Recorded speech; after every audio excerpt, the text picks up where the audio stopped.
Okay, so this is their bonus podcast, fellas. I am the host, Donatas URBONUS. We have Augustas Šuliauskas, who is disappointed that some of the hot takes that Rytis Vyšniauskas had before we started officially recording the podcast won't go on air. But it is what it is.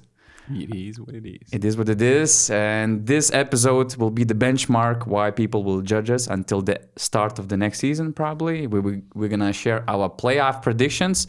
And also we'll react to the last play-in game because now we have the full playoff picture completely. Baskonia made it to the top 8. And now we can finally discuss the matchups that we're going to face. Your quick reactions before we start with the predictions. Your quick reactions following the Virtus and Baskonia game. Oh, before we start, Donatas, do I get something for making correct picks? No. For playing? Okay, thanks. It was an easy bracket. If you But will you be had it successful wrong. with this one, so what? I mean, we're basically wrong with our takes all the time. Wow. Wow. He said it was easy. Wow. You had Efes and Maccabi there. Wow. I'm the only guy who had Baskonia. I'm feeling good about my picks. It's hard to win twice away in the same week, and that is why I picked Baskonia. And Markus Howard at home is just a different beast. And Dainius Rumša, I know you're watching. Please make a social post how I got the 2 picks right. Thank you. Okay. Now we can start talking about Markus Howard, I think. And I think and we should Baskonia. start from the GOAT. I think the GOAT? the game was won even before it even started. Oh, okay. And this guy is still talking about the... We're talking about Icons. mascots. Yeah, but that This is the basketball podcast. but that it's a and we're basketball. talking about the mascots. But it's a basketball club that has a mascot who is the GOAT, and that GOAT really got the crowd going while the Root Sandstorm was playing in the background. It was fire.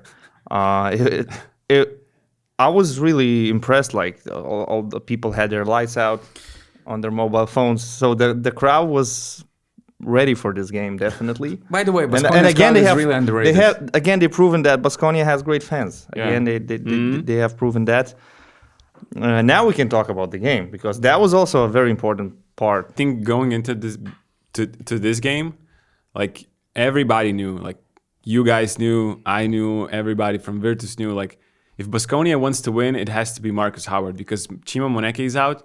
So this guy has to score like at least 25 points. And he just unlocked their offense, and there are not many guys, to go on such a heater to score so many points in bunches. And he was shooting basically every time he touched the ball. I don't know how many possessions when he was on the court finished with other guys shooting it.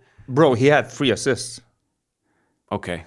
He had That's three assists. I think that's way higher than his I remember average. I absolutely remember those 3 situations. There was one time where he swung the ball to the corner, an extra pass to Matthew Costello, and he made a free. Right. There was this other moment where he was penetrating, getting to the paint. He gathered the defense, gave the ball to Costello for an easy dunk. Though I forgot the 3rd assist. Markus Howard's I think it was also an extra pass on the perimeter. usage percentage was 48. That's freaking a lot. 48. Every second possession, basically. And But it looked way more than that. And he only played like 25 minutes. Yeah, Because Duško Ivanović was doing these defense-offense substitutions throughout the whole game. Putting in Vanja Marinković as a bigger body, then putting Markus Howard to attack. Also, Rytis that was used as a defensive player for 7 or 8 minutes. But it was just fun to see how in the 3rd quarter, when he changed the game, it was like a sluggish start to the 3rd quarter. Yeah. And then they subbed him in. And the first possession, Virtus are so confused in the transition defense where Markus Howard is. 2 guys are pointing to take him, either though he's like running on in the sidelines. And nobody, because of everybody's looking where Markus Howard is, nobody picks up Cody Miller-McIntyre who has the ball. He just goes and lays it up and in. That's a layup. Then Markus scores 2 3-pointers. Then the same situation happens. Then Cody Miller-McIntyre scores a layup. And then this was like 10-0 run in minute and a half.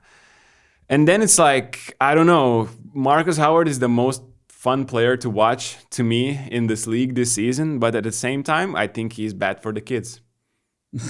Bad influence? Like these kids in Vitoria next week are going to be trying some ridiculous shots that they should not be trying to do. And I hope they know that this takes a special talent to actually make and try those shots. But it's just amazing. It's so fun to watch, but at the same time, these kids I'm like, oh my God, they are going to try some ridiculous shots. But I think all those kids are already damaged by Steph Curry. It's too late. The damage is There's done. no chance to help them. I don't think Markus Howard has that influence. But anyway, 19 three-pointer attempts. He was only 2 shots away from the EuroLeague record that belongs to Alexei Shved, who once had 21.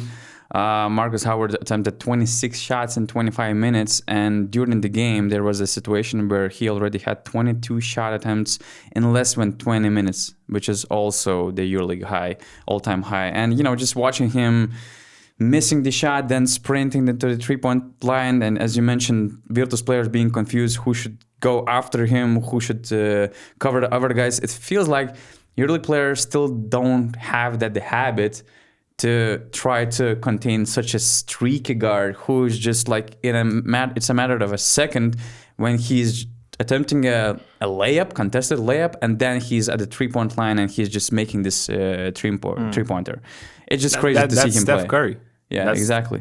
That's the stuff. EuroLeague Steph Curry. Yeah, for sure. You could see it in his movement. Even when after he misses the shot, they get the rebound. He runs around the three-point line. He runs to the ball, or even on the sets when he doesn't get the ball, he's just running around like this, trying to get a handoff, trying to just see the basket, because that's enough for him. Seeing the basket for like slight a second. That's why it is so fun to watch him, and to do that at the height that Markus Howard is. I don't know what that's 5'10", 5'11", 5'9". It's special. Definitely. But also, other players contributed massively. And you mentioned Miller McIntyre.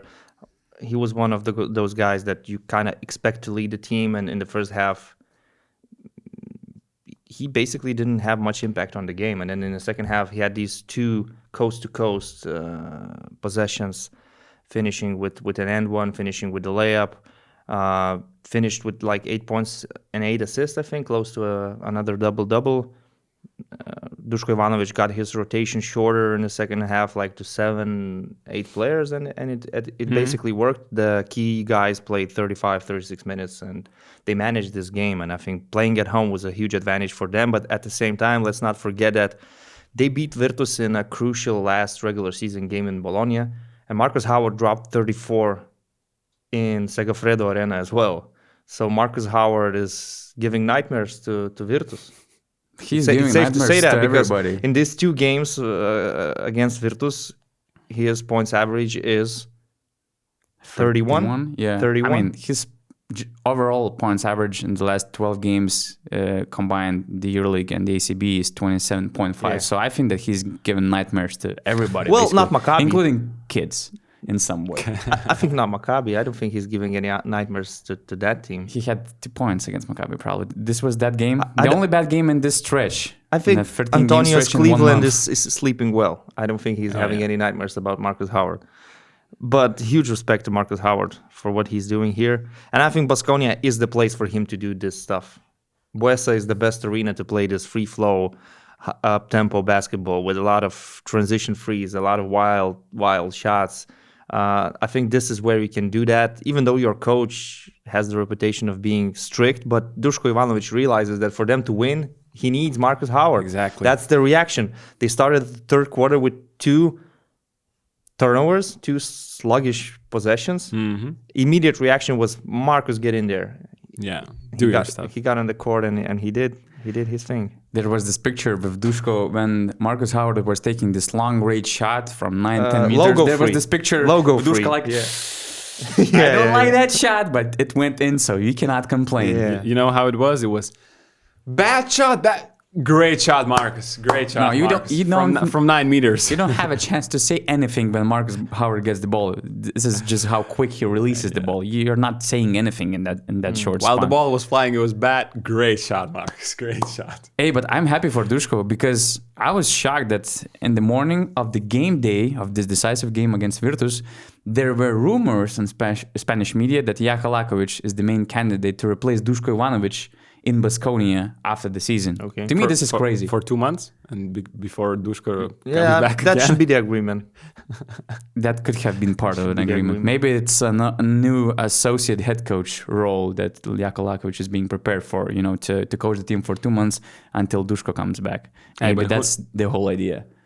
Who knows? They're struggling in the ACB, so Yeah, that again shows how competitive the Spanish league is. The team that makes the EuroLeague playoffs at the moment is not making the ACB league playoffs. They're in the 9th position, 1 win behind. So it just shows how competitive the Spanish league is with non-EuroLeague teams like Unicaja Malaga or Tenerife and some others. Murcia, Manresa. And just the last thing to add, although Virtus dropped like crazy from the 3rd, 4th seed in the second half of the regular season, but I think that they should be proud of the season that they had. They were a real Cinderella story, and nobody expected them to be competitive until the last game night, to be in a competition to make the playoffs. They had some crazy games. They produced nice team basketball. They had this clutch of the year, player of the year, in Ife Lundberg. A lot of interesting moments, a lot of nice games, and they were that close. It's bad because it basically doesn't count, but from the whole experience, they should be proud of what they managed to create this season with Coach Luka Banki. Yeah, but we probably agree that the series between Baskonia and Real Madrid will be more entertaining, especially when you have a guy like Markus Howard. But Yeah, that was my thought actually. And I said it while closing the broadcast. I said, I have a lot of respect for Virtus Bologna, but I do believe that Baskonia has more spark in them to create a series versus Real Madrid, maybe steal a game. We know they have a habit of winning in Madrid, actually. we can expand on that later. Yeah, later. so I'm just saying that why I preferred maybe Baskonia to go through is because I believe they can have a series with Real Madrid, while Virtus Bologna, I would say Madrid would sweep them. And actually, for the sake of the competition, I actually feel bad that Efes didn't make the playoffs because with Shane Larkin, with Will Clyburn, with the team that changed the whole landscape in the last 10 games. Also true. They were in a position to make the series against Real Madrid kind of competitive. So that is also true, but should again, have played from the beginning. This is the first time EuroLeague had a play-in tournament. And the funny thing is that the team that finished 7th in the regular season got the 7th seed, and the team that finished 8th got the 8th seed. So basically, it's all fair. yeah. The same in NBA.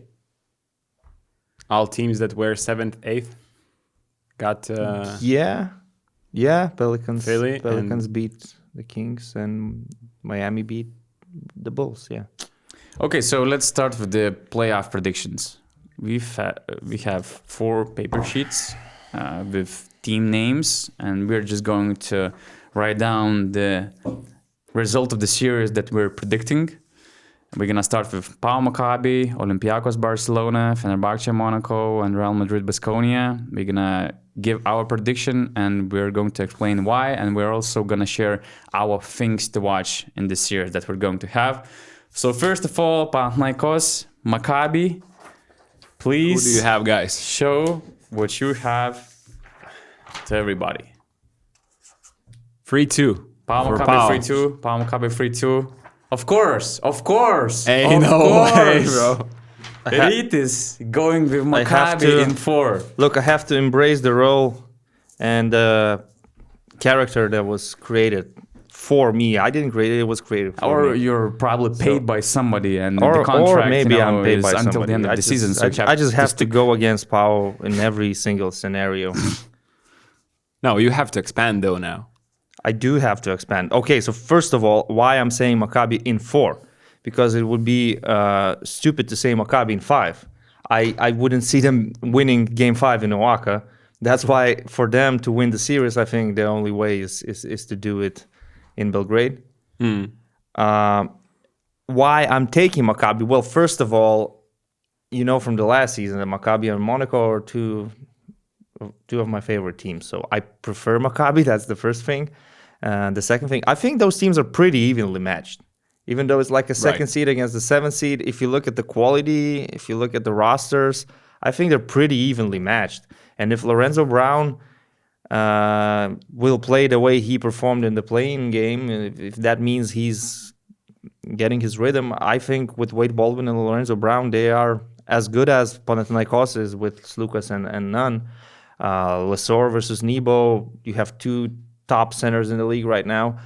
Bonzi Carlson will be a huge difference maker in my eyes. I just don't think that Maccabi has any serious mismatches when you compare those two teams. So the biggest advantage for Pau is Oaxaca, in my opinion. True. And I think it's going to be an interesting series. It's very hard to predict, and I'm just picking Maccabi in a way for the sake of it, because I kind of knew that both of you guys will pick Pau. So just to have a discussion, I wanted to do something different. I was actually going back and forth with this series because for all the reasons you mentioned, I also believe that Maccabi will make this series competitive as hell.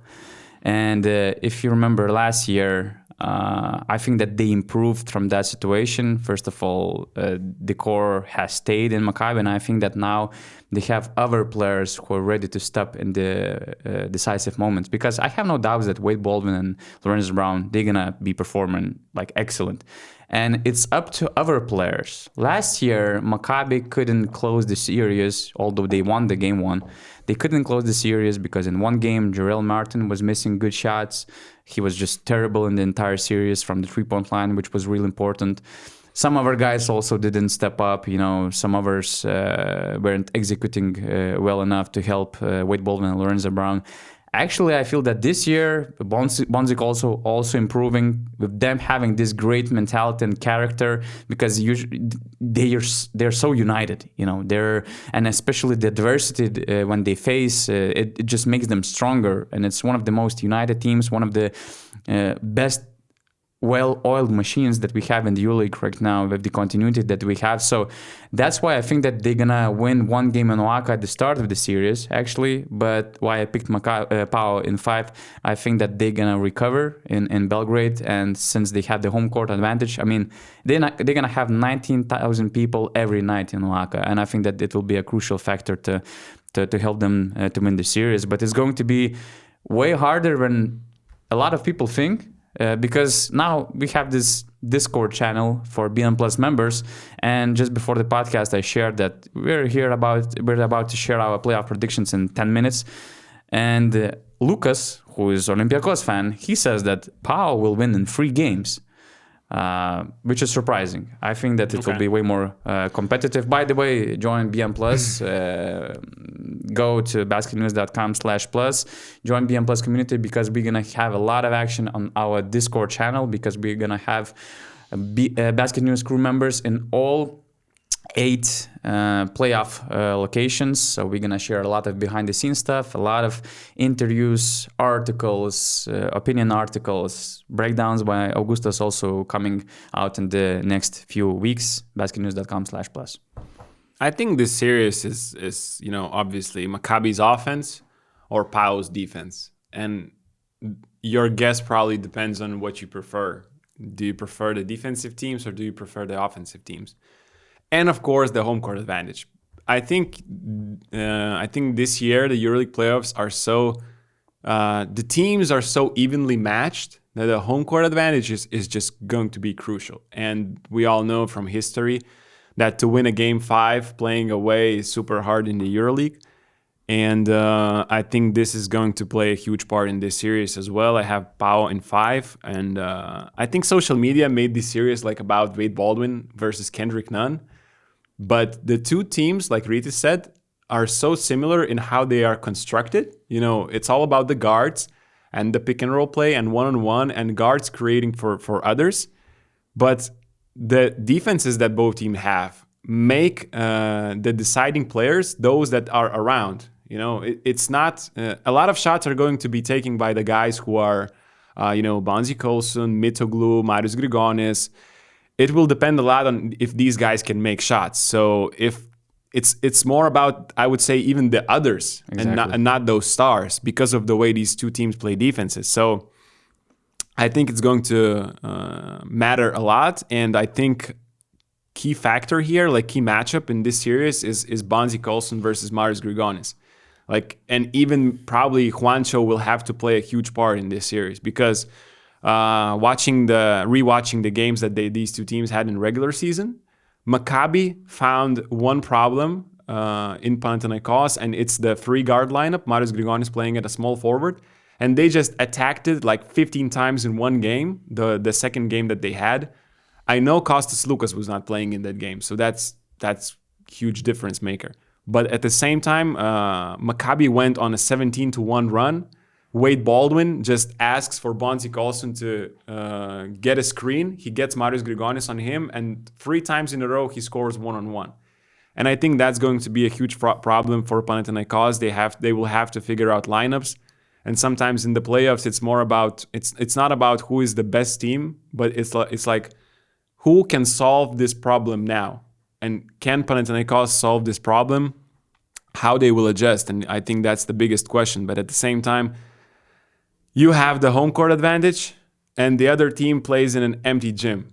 That's, I think, a huge advantage. Not completely empty, actually. In playing, I think they had some fans. They almost ruined the whole broadcast with the flag waving. That's true. I know it doesn't mean much, but I understand it's going to be super weird. But at the same time, I think it's super weird for the away team. Maccabi got used to playing in this strange environment. But for Panathinaikos, after you have this 19,000 people support, you have to play in an empty gym, which in the environment that doesn't remind the playoff experience at all. Right. So maybe it's, I don't know, maybe it's a little bit harder, to get fired up for the game, and maybe that's the advantage that Maccabi can use in their favor. Although speaking of those away game facts, all playoff teams are quite bad at playing away. I've checked their winning record against the top 10 EuroLeague teams in the regular season, how they were performing away. And only Madrid has a really good winning percentage. They won 4 games. But other teams, nobody else won more than 2. And Maccabi, the only away win that they got against the top 10 team was actually Panathinaikos in Laka, but it was a different Panathinaikos. It was round 5 or 6 before Kendrick Nunn happened. Panathinaikos was struggling. That was an overtime game, right? Issues. I don't remember the exact. I think setting, it was an overtime but game. It was a single time Maccabi won away against the top 10 team. Maccabi swept the series. They won both games, but the first game was without Kendrick Nunn. The second game was without Slukas. Yeah. So that's a huge difference. Although I think that Baldwin didn't play in the first game. I think that's... I'm not sure about I the first game. It was 6 months ago, It's different Panathinaikos back then. There was no Nunn. It was a completely new team, so you can't really take that game for granted. And that's why I think the second game gives you a better glimpse of what we can expect in the series. I think Panathinaikos still has a lot to offer. Kendrick Nunn is in a great shape. They're just really good. Slukas playing in a great shape.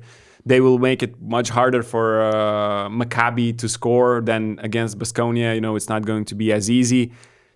But it was an overtime game, and Baldwin also didn't play. Not that it matters, but So I think to clarify, I think this is going to be a super interesting series. Both teams have targets on the other team, and I think Pau defense hold here if they can control offensive rebounds of Maccabi, and if other guys can make shots. So this is why I didn't see you have Pau in 5? 3-2. Yeah. 5. While I agree completely that Panathinaikos is a better defensive team, from watching Maccabi for these 2 years, I got a feeling that they can be good defensively when they need to. And their defense is very specific, very unique. And I don't see that in EuroLeague. Like, their defense depends a lot on deflections, block shots, steals, jumping into passing lanes. Super aggressive, and also being physical. And they have a player like Antonius Cleveland who is slowly proving that he's like all EuroLeague defense team material. What he did against Markus Howard and Baskonia was pretty impressive. I think he had a couple of great performances also in the last part of the regular season. So again, he might play a big role defensively on Kendrick Nunn, for example. At the same time, Panathinaikos have Jerian Grant, who's in a discussion for Defensive Player of the Year award. So it's going to be interesting. I think it's going to be great for basketball fans in general. Yeah, and on top of that, although I agree with Augis, as I mentioned also, that this series will be decided on others, not in this Wade Baldwin's and Kendrick Nunn's matchup. But you cannot ask for a better matchup, to promote or to make these series spicy, because we're having two amazing scorers, and they're going to go at each other. I also watched this second game between Maccabi and Panathinaikos. They were just playing against each other. They were guarding each other. Exactly. They're both top 5 in EuroLeague in usage. Nunn is second with 32%. Baldwin ties for the 4th spot. Markus Howard, of course, leads the league with 36%. They're both top 4 in the field goal attempts. Nunn is 3rd with 13.5. Baldwin is 4th with almost 13. So, there will be a lot of action between them two. And I just wonder how Wade Baldwin, will accept this thing mentally, if he will be able to calm his game down, with Nunn going at him, on social media and stuff, and just adding some extra pressure. But I just believe that it's going to be very, very interesting, entertaining series that we're going to enjoy, and it will be way more competitive than our BN Plus member Lucas thinks. Although a sweep might not necessarily be non-competitive. Who knows? Maybe it's going to be 3-0 Panathinaikos, but all 3 games might be really close. So, is this the series you're waiting the most? Because to me, this is the most exciting one. I'm always looking forward to Rocket Team. Oh my god! We can't have a conversation with these two guys. It's incredible. But that's the thing when you have a favorite team. I know. In the league that you're most excited to see them. And Fener has Šarūnas Jasikevičius. That also makes the series even spicier. Okay, the second series. Olympiacos Barcelona. Barcelona is playing at home. For some reason, I put Olympiacos as the home team, but this was the hardest to decide for me, guys. For me, it was really one of the second easiest, actually. Me too. Second easiest? Yeah. All right, let's go.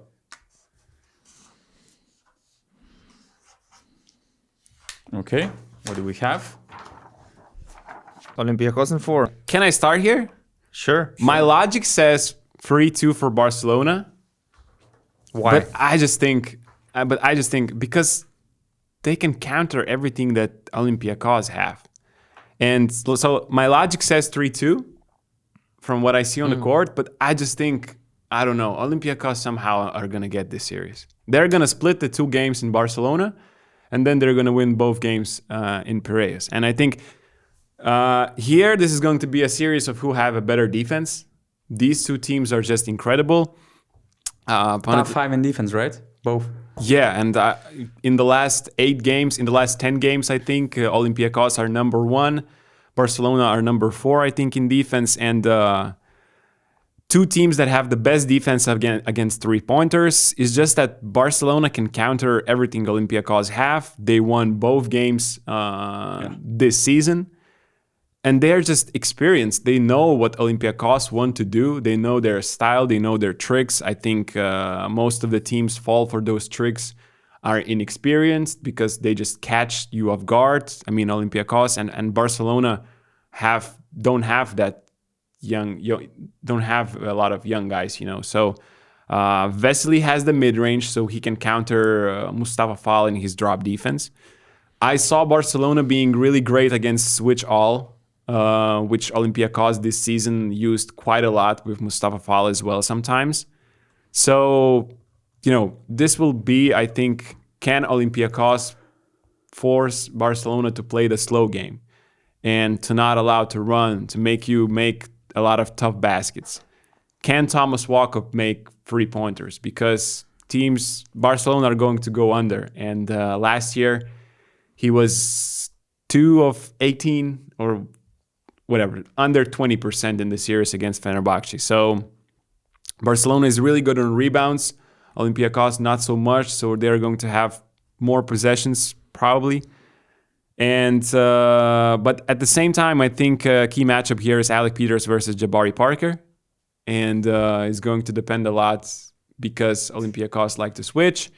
And can Jabari use the mismatches that he will have? Can Jabari punish Alec Peters, or will Alec Peters punish Jabari for his off-ball movement?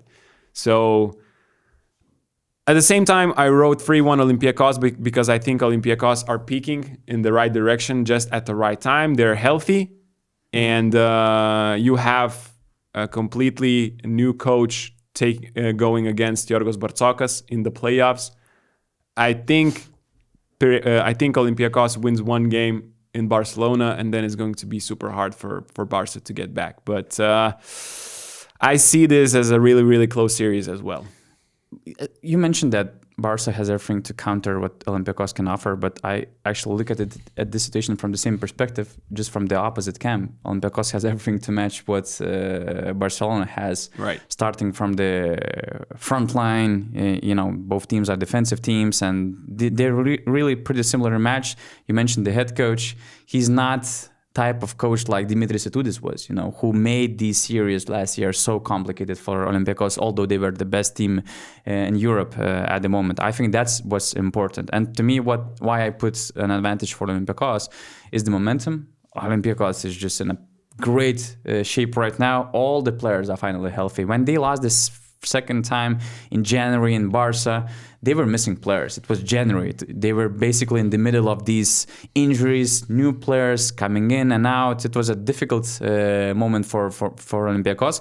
But in the last month and two, they improved a lot. Their game, they gained the momentum. All the players now are healthy. And vice versa, Barcelona is in a kind of slump. When Ricky Rubio joined Barca, they won 4 games out of 8. Their offensive rating has dropped by 6 positions from the 5th best to 11th best.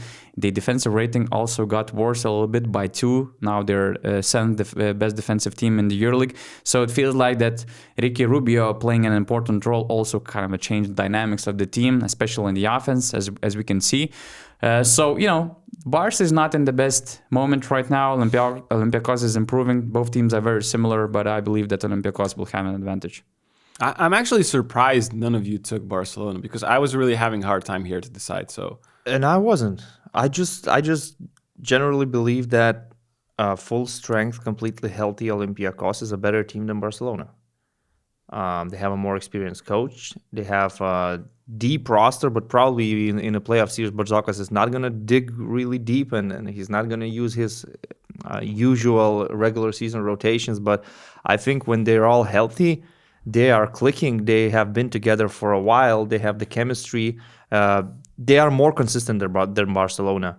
Barcelona finished above with the same number of wins, but just because of the head-to-head advantage. But following both teams throughout the regular season, well, of course, Olympiacos had problems with injuries, but Barcelona was always so unpredictable. At some point of the season, it seemed that like they're going to fire Roger Grimau when they lost in Monaco by 20, and they were also beaten by Unicaja Malaga in Spain. But then all of a sudden, they come back after Christmas and they start winning games again. So they're kind of unpredictable to me. And Olympiacos is very predictable, very consistent. You know what you're going to get from them usually. And what they do is actually winning basketball. So I think they belong in the Final Four. But it doesn't mean that I would definitely put them ahead in other series against some other teams. But against Barcelona, I do see them as the better team right now. So for all three of us have Olympiacos. Yeah, and all three of us have Olympiacos in 4. My player to watch in this series will be Isaiah Canaan. I mean, we all know that Olympiacos, sometimes they're facing struggles offensively to close the games, and I think that's where his importance will be huge. And of course, the infamous shush that he had when he was playing for Kazan, and I mean, so he's going to be a player to watch for Barca fans as well. That's exactly what, that's the guy who will make the series spicy, you know. In the series, the new rivalries emerge and some old rivalries are refreshing, let's say. And, for Isaiah, he has a lot of motivation. First of all, he's on an expiring contract. He's reading all these news about Keenan Evans. Now there were rumors about Tyler Dorsey, and he's one of the last, and probably the last guy who is not under the contract beyond this season. There was this infamous shush. After that shush, he never scored more than 9 points in Palau Blaugrana. He has to perform really well, to help Olympiacos to overcome the home court advantage that Barcelona has. So a lot of is on his shoulders as well. So he will make this series exciting for sure. I think in a way, although they are different players, but in a way, La Provitola does what Kanan can do for Olympiacos. I mean, he can change the flow of the game completely with his shot-making abilities, although they are different players. But to me, the player to watch, and I just have a feeling, I don't really have too many arguments, I just have a feeling that he's going to have a huge impact in this series is Shaq McKissick. To me, he is a player that he might not have the best averages, but when there's a very important game on the line, he will deliver. He has done it last year. He's done it this season in some big games. So now he's healthy, and I think he's going to be a very important player in the series. His importance only grows every time there's an important match. Yeah. Every time the playoffs time comes, every time there's a semifinal or the final, his importance grows because in the last minutes, and he has the ball a lot. His speed is excellent, and he can do so much. And he has a damage. lot of confidence. Right. He has all the confidence. Teams allow him to shoot, but he's going to shoot. And he has the confidence that he's going to make those shots. He is treated like a 28% three-point shooter, but he doesn't feel like a 28% shooter to himself. That's what I like about him. And even if teams keep like 2 meters distance from him, he still gets to the rim because of how explosive because of his he speed is. and That's just athleticism. crazy to me. Okay, let's go with another series. Monaco Fener, yeah. Monaco just Fener. go, right? Monaco.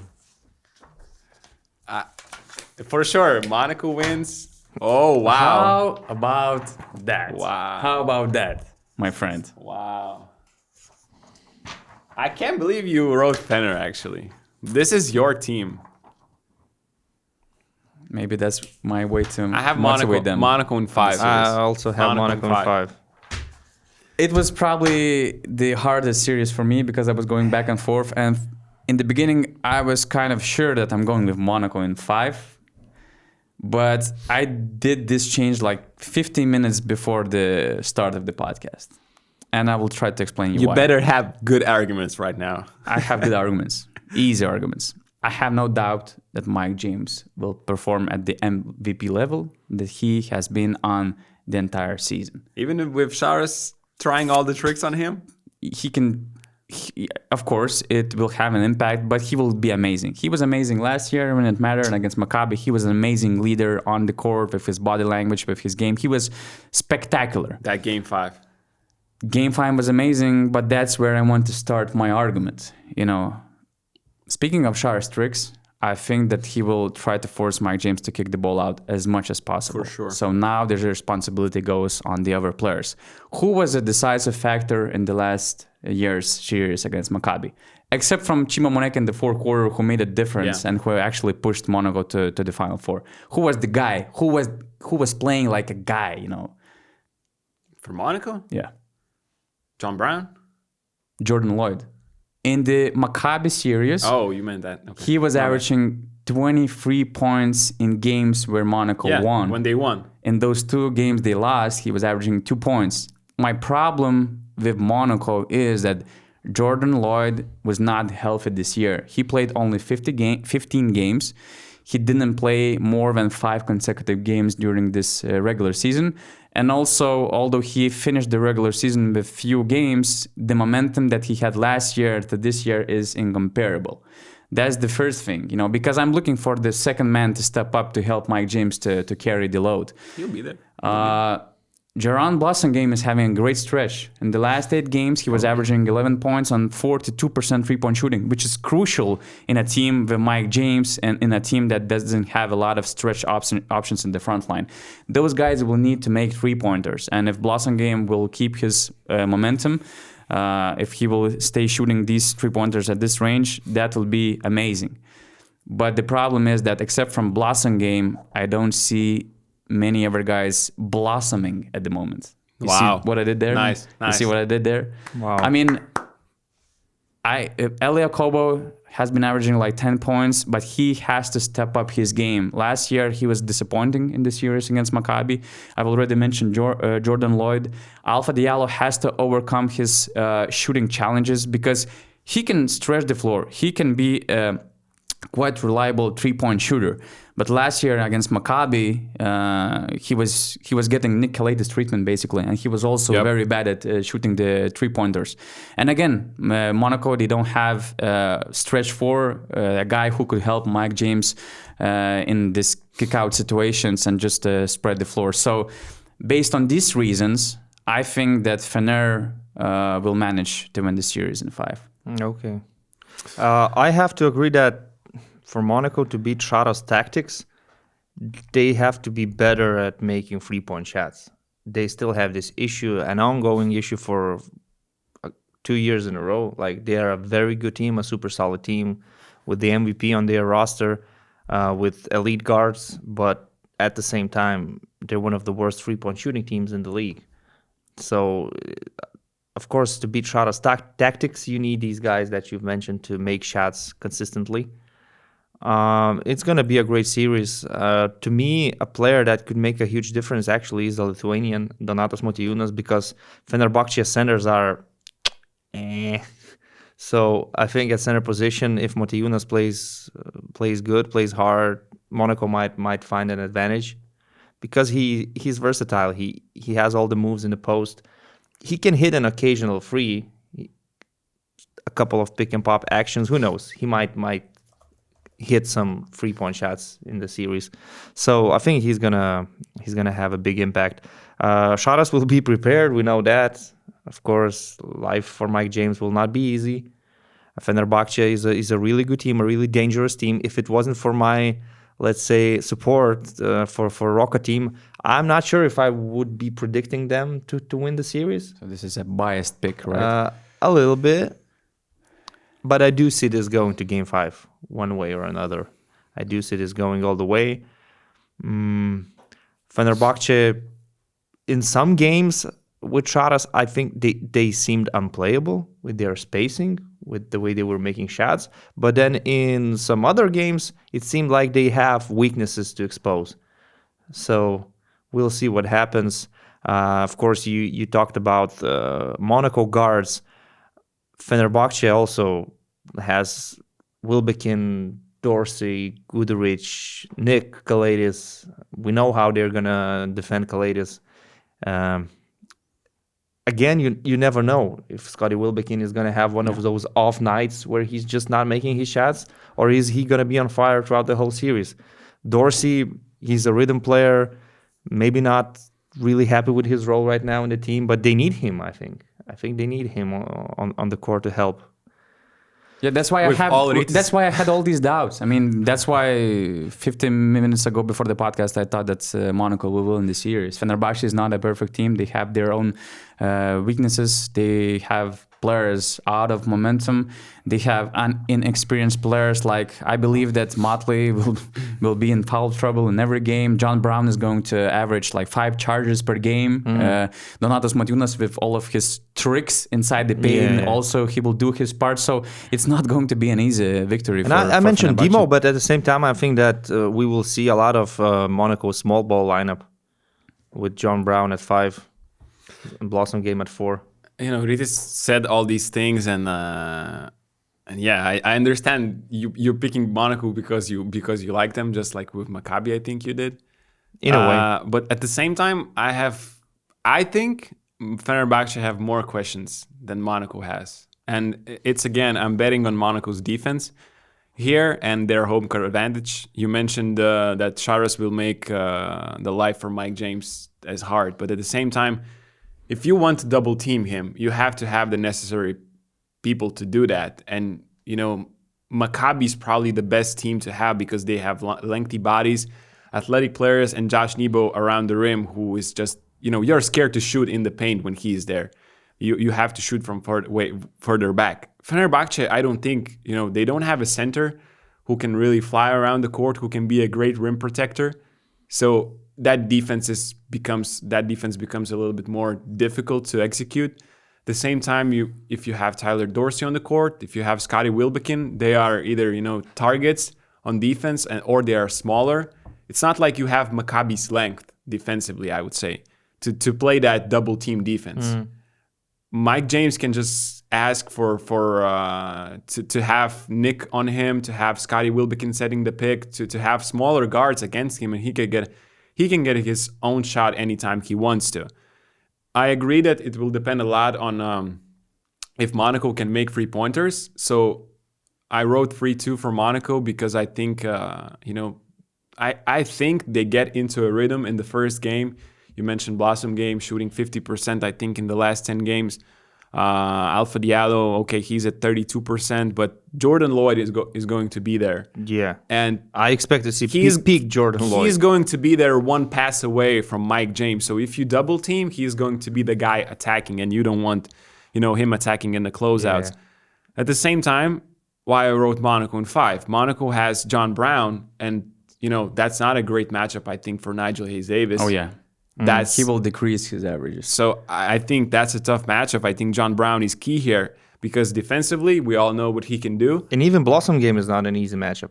Exactly. And Fener likes to use the post-ups of these guys. Plus, can John Brown make those jump shots that Fener will give him? So I think both teams are going to be ready, not only Šarūnas Jasikevičius, but also Sasha Obradović. But I think Monaco holds because Fener have more questions. Monaco have more, places where they can punish that team. And so Monaco has their weapons, have a better defense, home court advantage. I think they'll hold, but it's going to be a tough series, and there are going to be a lot of strategic moves by both coaches here. So we're predicting a 5-game series, and you were laughing at me saying that this is the best series. We're all agree that it's going to be a 5-game series. No, laughing from you? Yeah, because you said Panathinaikos and Maccabi is the most exciting series. I said, no, it's Monaco, Fenerbahce. And you were kind of laughing at it. I was laughing because you said that it was the second easiest to decide. Not. No, this wasn't. I meant Barca. Oli was the second easiest for me to decide. The easiest was obviously Real Madrid, Baskonia. Yeah, whatever. So it's okay. It's okay. Yeah, but I agree with you absolutely that for Monaco to win, they need Jordan Lloyd, and I count on Jordan Lloyd a lot. I expect to see him delivering. He has track record of delivering when it matters. Yeah, it happened last year in the playoffs and in the French League finals. He won the MVP award. But again, as I mentioned, it was a different situation for Jordan Lloyd this season. Yeah, and that's huge. But I think that it takes only one guy to step up from the guys I mentioned. If Okobo, becomes a franchise player in the series for Monaco, it will be huge. I don't put my hopes on Okobo. Sorry, man. That's the problem. I put my hopes on Jordan Lloyd. I cannot trust him yet. I put my hopes on Jordan Lloyd. I hope he's feeling great. Yeah. I hope he's going to have a great weekend. Rest, sleep, prepare, feeling good, and then he's going to kill Fenerbahce with his jump shots. Can Peter Corneliu become a factor in this series? Man, you keep pushing Cornelius' name from the start of the season. I don't know, man. I hope he will be I doubt, man. Because they need shooting, but I don't know, man. I thought he can have an impact before the season when they signed him, but throughout the regular season, I didn't have the feeling that he's the right fit for this team. So I don't think he's gonna be the guy in the playoffs. Still, Monaco in 5. Good luck, Donatas, in Monaco. No problem. Mike James is not talking to me until the series are over. That's fact. Until he wins the series. Exactly. That's what happened with Maccabi last year. I also picked Maccabi over them in really? 5. Yeah. And they just went after me on Twitter again. After it happened. And they have the home court advantage again, and you're picking Fener. Yeah, I'm just trying to inspire them, to motivate them, to give them another reason to be better. In the series. Podcasters inspiring teams to win is like the most ridiculous thing I have ever. But it's so underrated. It's so underrated. Really. I just spoke with Nigel Hayes-Davis. Man, the motivation that he has because of us, wow, I was surprised. I don't get it, honestly. I love to speak. I love to share my opinions, but at the same time, I don't think they mean much. I follow Jurgen Klopp's mentality when he once said, like, the media say a lot of things. Sometimes they are right, but it's always not important. That's how I feel about our podcast. It's fun for us, fun for the viewers. I don't think it should have any impact on the players, though. Or not as much as you're saying. I mean, you don't have a motivation to go to the Final Four and win the series. It doesn't matter what we are talking It's just about. some dudes talking about basketball. I mean, Oh, but it's cool. It's cool. It's cool. Yeah. We're impactful. Good luck to both teams. Good luck to Nigel Hayes-Davis. Okay, Real Baskonia, the last series that we have. Do you have Baskonia winning a game here? that's the Wait, biggest question. wait. That's the biggest question. I'm gonna be nice for Baskonia. I love the way they delivered. I think that Markus Howard can have one crazy night. That's why I put one win in Vitoria in front of this crazy crowd. Wow, you made this 0 like a donut, actually. It is a donut. I would love a donut right now. It is a donut. I didn't have any breakfast, so I'm sorry. I'm You're sorry. kinda Without teasing me. Some good breakfast places on the I corner. have a so. Snickers on the Yeah, table they- waiting they- for me. They A haven't Snickers paid, bar. they haven't breakfast. paid us, okay? So Yeah, don't yeah. do the publicity. Listen, first of all, Who yeah? I'm predicting a sweep, but Me too. I don't think it's going to be boring. I think it's going to be an entertaining series. But if Madrid protects their home court, being up 2-0, going to Buesa, I don't think there's much of a chance they're not closing that series. Madrid is just too good. They were cruising in the last month of the regular season. They lost some games. They lost to Baskonia. I don't take that too seriously. I know with the experience that they have, with all the characters they have in the locker room, when it's playoff time, they're going to be serious. There's not going to be any more joking and saving energy or any of that stuff. They're going to be serious, and they're just too strong. Yeah. Right. They're just too That's strong. actually I the mean, first argument that I have. Madrid is just too good. Yeah, That's it. I'm not going to say that Baskonia lacks this or that. Baskonia is a nice team, but I mean, just Real Madrid is too strong. We don't know if Monaco will be ready or not. Probably not. It will be a big So surprise if he joins this That's series. a huge loss for Baskonia. He was averaging 11 points and 9.5 rebounds against Madrid's front line. So that's huge. That was a huge part why they were competitive in both Yeah, games. and Won and lost the first one by 2. And my prediction in more depth is that 2 out of these 3 games will be close. I think 1 game in Madrid will be close. 1 game in Madrid will be sort of a blowout. And the last game in Buesa will be close. But Real Madrid will prevail in all 3 occasions. That is my prediction.